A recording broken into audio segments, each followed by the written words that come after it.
ಏಕಾಗ್ರತೆ ಭಾಳ ಮುಖ್ಯ ಮನುಷ್ಯನಿಗೆ. ಅದಕ್ಕೆ ಏಕಾಗ್ರತೆ ಇರಬೇಕಾಗಿತ್ತಂದ್ರೆ ಮನುಷ್ಯನ ಮನಸ್ಸು ಇವು ಯಾವೂ ಇರಬಾರ್ದು, ಚಂಚಲ ಸ್ವಭಾವ ಇರಬಾರ್ದು.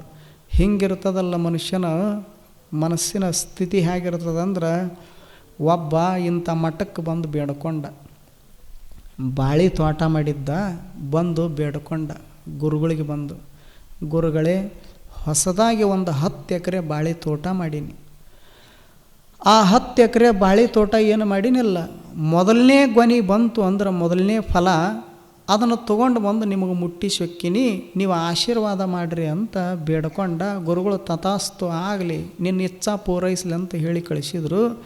ಇವ ಬಂದ, ಭಾಳ ಕಸ ಕಡ್ಡಿ ಕಿತ್ತು ಸ್ವಚ್ಛ ಮಾಡಿದ, ಚಲೋ ಹರಗಿದ, ಗೊನೆ ನಡೆಸಿದ, ಸಸಿ ನಡೆಸಿದ, ನೀರು ಬಿಟ್ಟ, ಗೊಬ್ಬರ ಹಾಕಿದ. ಮುಂದೆ ಏನಾಯಿತು, ಬಾಳೆ ತೋಟದೊಳಗೆ ಒಂದು ಬಾಳೆ ಮರ ಗೊನೆ ಬಿಟ್ಟಿತ್ತು. ಒಂದು ಗೊನೆಯೊಳಗೆ 100 ಹಣ್ಣುಗಳಿತ್ತು, ಭಾಳ ಚಲೋ ಬೆಳೆ ಬಂದಿತ್ತು. ಮತ್ತು ಬೇಡ್ಕೊಂಡಿದ್ನಲ್ಲ ಮಠಕ್ಕೆ ತಂದು ಕೊಡ್ತೀನಿ ಅಂತ ತಿಳ್ಕೊಂಡು ಆ ಮೊದಲನೇ ಗೊನೆನ ಕಡ್ದ ಹೆಗಲ ಮ್ಯಾಗ ಇಟ್ಕೊಂಡ ಮಠಕ್ಕೆ ಬರಾಕತ್ತಿದ್ದ, ಮನೆ ಬಿಟ್ಟು ಮಠಕ್ಕೆ ಬರಾಕತ್ತಿದ್ದ. ಬರುವಾಗ ಮನಸ್ಸು ಮೊದಲೇನು ಅಂದಿತ್ತು, ಬಾಳೆ ಗೊನೆ ಚಲೋ ಬಿಟ್ಟಿತು ಅಂದ್ರೆ ಮೊದಲನೇದ್ದು ಮಠಕ್ಕೆ ಮುಟ್ಟಿಸಿ ಬರ್ತಾನೆ ಅಂತ ಅಂದಾನ. ಆದ್ರೆ ಈಗೇನು ಅದರಂಗನ ಕಡ್ದಾನ, ಹೆಗಲ ಮೇಲೆ ಹೊತ್ತಾನ. ಬರುವಾಗ ಹಾದಿಯೊಳಗೆ ಮನಸ್ಸು ಬದಲಾಯಿತು, ನಾನು ಮಠಕ್ಕೆ ಗುರುಗಳಿಗೆ ಮುಟ್ಟಿಸಿ ಬರ್ತೀನಿ ಅಂತ ಬೇಡ್ಕೊಂಡಿನಿ. ಆದ್ರೆ ಮಠದಾಗ ಗುರುಗಳು ಎಷ್ಟು ಮಂದಿ ಅದಾರ? ಮಠದಾಗ 100 ಮಂದಿ ಗುರುಗಳು ಇರ್ತಾರನು? ಒಬ್ಬ ಮಠಕ್ಕೆ ಒಬ್ಬರ ಗುರುಗಳಲ್ಲ, ಇರೋರ ಒಬ್ಬರು. ಮತ್ತು ಒಬ್ಬ ಗುರುಗಳು ನಾನು 100 ಹಣ್ಣು ತಿಂತಾರನು? ತಿಂದ್ರೆ ಉಳಿತಾರನು? ತಲೆ ಮನಸ್ಸು ಕೆಲಸ ಮಾಡಕತ್ತಿತ್ತು. ಅದಕ್ಕೆ ಇದ್ರಾಗ ಅರ್ಧ ಮಾರಿಬಿಡ್ಬೇಕು. ಬರುವಾಗನ ಹಾದ್ಯಾಗನ ಒಂದು ಅರ್ಧ ಮಾರಿದ, 100 ಹಣ್ಣಿನಾಗ ಒಂದು 50 ಉಳಿದು 50 ಕೊಟ್ಟ.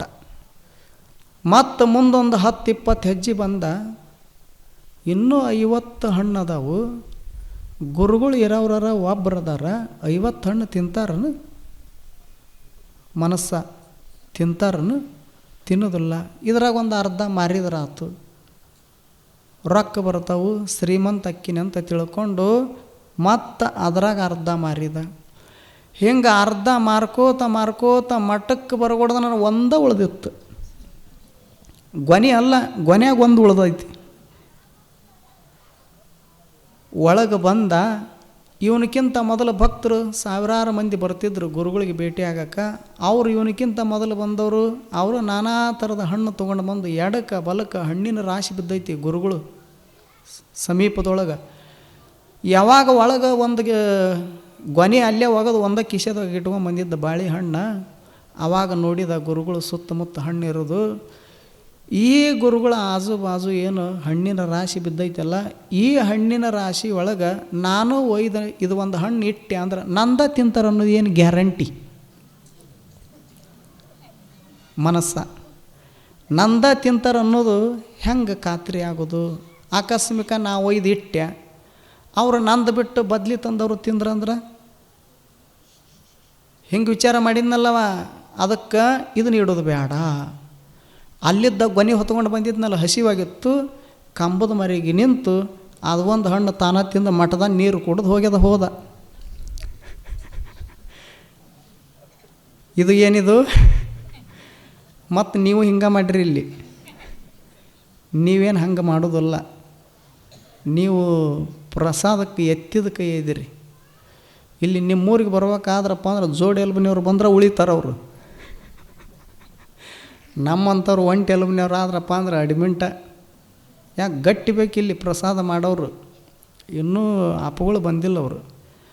ಬಂದ್ರಂದ್ರೆ ಅದು ಒಳಗಿಂದ ಏನು ಪೂಜಾದ ಕೋಣೆ ಐತಲ್ಲ, ಪೂಜಾದ ಕೋಣೆ ಆಗಿರೋದಿಲ್ಲ, ಅದು ಪದಾರ್ಥದ ಕೋಣೆ ಆಗಿರ್ತೈತಿ, ಪ್ರಸಾದದ ಕೋಣೆ ಆಗಿರ್ತದೆ. ಅಷ್ಟು ನಿಮಗೆಲ್ಲ ಬುತ್ತಿ ಬರ್ತಿರ್ತಾವೆ. ಹೇಳೋ ಉದ್ದೇಶ, ಮನಸ್ಸು ಹಂಗೆ ಕೆಲಸ ಮಾಡ್ತದೆ. ಅದು ಕ್ಷಣಕ್ಕೆ ಹೊಯ್ದಾಡ್ತದೆ, ಚಂಚಲ ಆಗ್ತದೆ. ಅದಕ್ಕೆ ಸಂಕಲ್ಪ ವಿಕಲ್ಪ ಬೇಕು ಬೇಡ ಏನದವಲ್ಲ ಇವುಗಳನ್ನು ನಷ್ಟಗೊಳಿಸೋದಕ್ಕೆ ಮನನಷ್ಟ ಅಂತ ಅವರು ಕರೆದ್ರು.